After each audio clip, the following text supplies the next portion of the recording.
Well, welcome to Campus Corner with Frank Frangie. Frank, Florida. They're starting the season Thursday, a few days earlier than the rest of the college football landscape. They flew to Dallas today because of the hurricane that is coming to our area just tomorrow.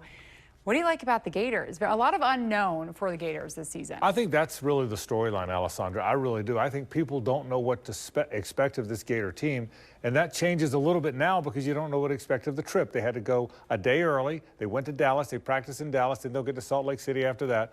A lot of unknowns about Florida. How will Graham Mertz play? How good is Graham Mertz? Some people don't think he's good at all. Some think he's a very good player. How will he play? And is this Gator defense better? They just weren't an SEC defense last year. They weren't athletic. They weren't tough. They weren't fast.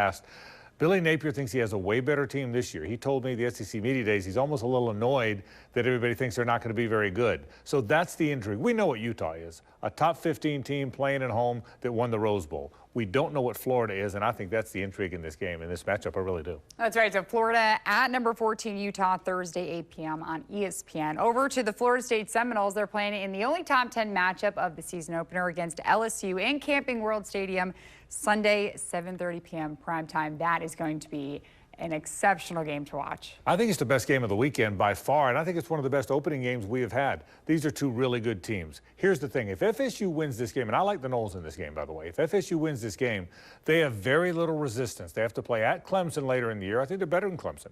Then they play at Florida. Who, like I just said, we don't know who Florida is.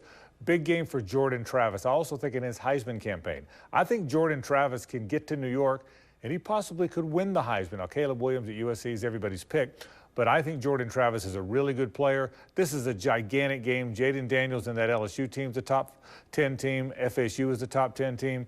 Big, big game. This is the game everybody's watching. I'm glad it's on Sunday night, so it's kind of separated from all the other games. I think it's going to be a fun game to watch. It really is. Oh, absolutely. And like I said, rematch from last season, so we'll see who wins. ACC against the SEC. That's always fun. And speaking of the SEC, our final team, Georgia, the top-ranked team in the nation, they're hosting UT Martin. Not going to be a great game, of course, but the storyline, our hometown hero. It's the game to watch Carson Beck. He's waited a long time for this moment.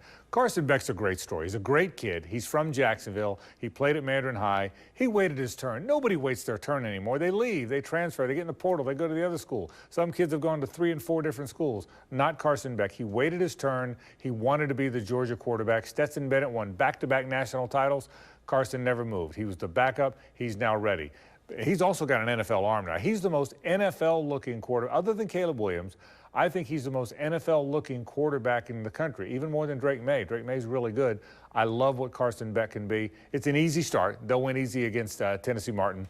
But the Georgia Bulldogs trying to three-peat. By the way, they'd be the first team to win 3 national championships in a row since Minnesota did it in the 30s. Alessandra, I wasn't even around then. That's how long it's been. It's been a long time.